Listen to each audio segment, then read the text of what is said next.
lwaki munakuwalira kuba akasemo kake kugambye oli ali kumbadi era gwe yawunzise yamumaze dda. Labo kuswala audio enkambwe yawulikise nga full figure alumiriza Catherine Kusasira okubanga ali mumbadi era nga alina akasente keyabadde asikamye kati ebyo nebisingawo byenzo okubanga kwobula nga nja kusaba video eno ajimpereka like kikulu nnyo ate gwe atulaba muri gusoka subscribinga ebya Catherine Kusasira habita buse kati akasente keyali asubira okubanga afuna mu government ate akakano bino birinyiddwa mu egere oluvanyuma lw'okugwa mu lukwerwe era nga audio eno jawulikisenga ya simu era nga full figure yabadde aina agwanyumiza wabulanga ono yasobola kubanga amrecordinga era nebitandika kubanga bibungeta full figure ono amanyiddwa nga omu ku mikwano gya Catherine Kusasira wabula mu bigambo bye yali takitegedde nti bali mu kubanga bamrecording kati alina wayogerera alwaki batuka wano era nga wano omala okulekinga video eno kati full figure abwati ye bagamba kiki ekyatuusa Catherine Kusasira wano byonsaba owulize mukatini nnyo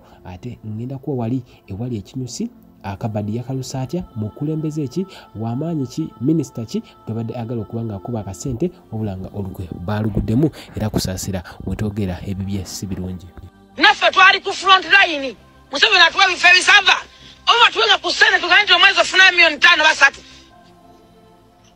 wate tufirwako buli yali alowooza nti tufuna sente ekyamazima obwa advisor ate buli mu sente kati tukimanyi bulungi and advisor wa president yenna abayina okubanga ali ku musala kati bano kitegeeza bakyeteekawo tebayina haki bafunye era Kusasira ebibye mukazi wattu eri gyali si birungi kubanga yabadde akoze olukwe olwokugezaako kubanga afuna akasente jjukira ebyenfuna bye byagotana era nga ebimu ku bibadde bisinga okubanga bimuluma yadde nga bagamba nti yetaaga okukokotebwa oba yakokotebwa amasavu ku mutima mwalimu ne depression era nga eno ebadde emusumbira ddala okumala ibanga byonna full figure abinyonyodde wabulanga asabye Museveni abenga abawayo kasente olw'ensonga tebakyalina kye bayinza kubanga beekolera mu bulamu embeera yagotana awo wenyini nja kujukiza kati nnyo nga sinaba kubanga nkuwa full figure ayina akamakulu kayogedde ogenda kubanga owuliramu ne wabula ne Rebecca Kadaga naye mulese olunaku lero byonna nga bibadde bibungesebwa ku mutimbagano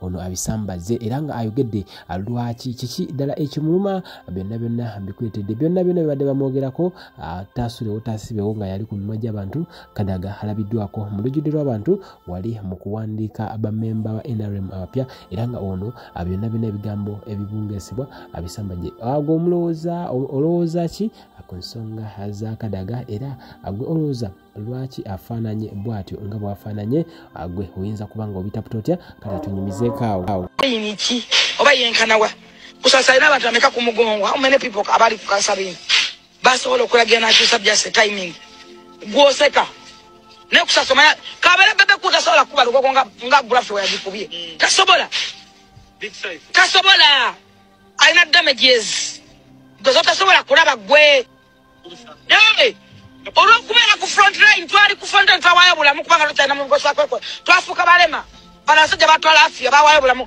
batusaddaaka NRM yatusaddaaka newe watunda mpafu oli bakola nti oli wa Museveni tasobola zigula newe otambuza binyeebwa batuwanda amalusi newoyita ku paaka abunda mto byebyatusieko Museveni to mutusieko Museveni bikolimo batuyita bikolimo n'abaana mukwana yo singi toyagala kuwulira mazima kyenjogera nkitegeeza kuba kiri kunze nze manyi kyempitamu njogera ku bantu nga ffe abayina amannya gaffe kati nganze ne Kusasira bebe kuulu twayina backup zaffe twali tukola emirimu gyaffe twayina amaanyi gaffe nga mmanyiddwa ensi yonna sikyasobola kutimba concert wadde kaliyo kisimu yimba ani nfuna sente mekolowooza tukoyo okujogeba wabula mubali akiriri Museveni abawasende atuwa mmeka era gwe yawunzise yamumaze dda bwe kuba kugwa yawedde Kusasa agenda kera ku makyatulikye bwe tu ng'ebiberenge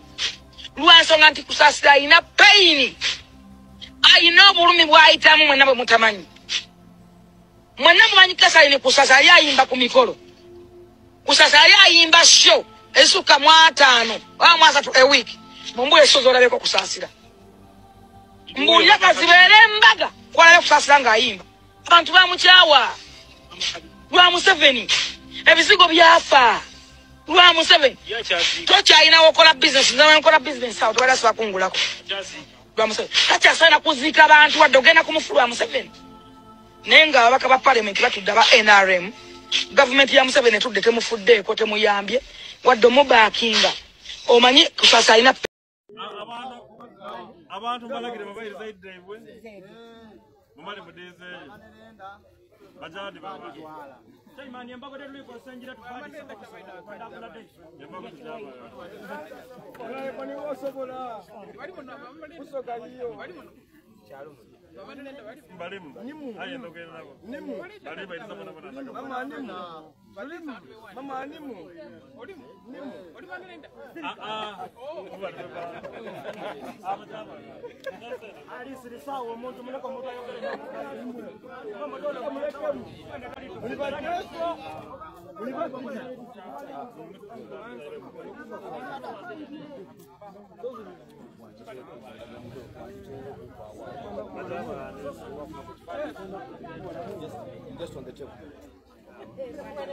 Hudhu billahi mina shaitani rajim. Bismillahi rahmani rahim. Alhamdulillah rabbil alamin. Ze ajimiti omusomi w'ekitabo era omusomi w'edduwa. Nkozesa kyoto kino, ekyoto kino kiba kitagombolola. Lwaleero ku kyoto kuno kunyambira abantu bange. Buli muntu yenna alina ekizibu kye ojja ku kyoto kino n'osula akabaani ne nkusabira. Buli alina ekizibu naddala mu abali e Bulaaya nompereza amannya.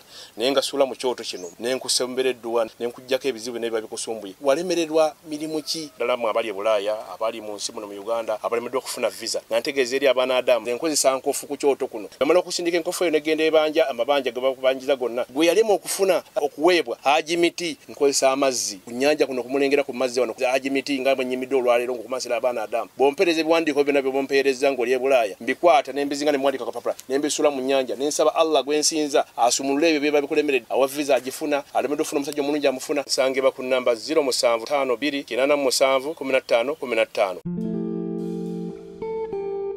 Kaweedemu Associates presents International Conference on Maternal, Newborn and Child Health under the theme Identifying and Addressing Social Determinants is Crucial Towards Improving Maternal, Newborn and Child Health Outcomes. Key discussions include strategies for improving access to quality healthcare services, reducing maternal and infant mortality rates, innovative approaches such as mobile clinics and telemedicine to increase access to healthcare, the need for increased funding and government commitment to addressing these issues, increasing access to vaccines and empowering women through education and economic opportunities. Date is August 23rd to 24th in Toronto, Canada, Banquet Hall 237 Sackville. International delegates $380 Canadian, international students $200 Canadian, international exhibitions $800 Canadian, hotel per night is $200 Canadian. Contact us on +1437 216 8893 or +256 752 223 237. Email us at kaweedemuassociates@gmail.com. You can also visit our website on www.kaweedemuassociates.com.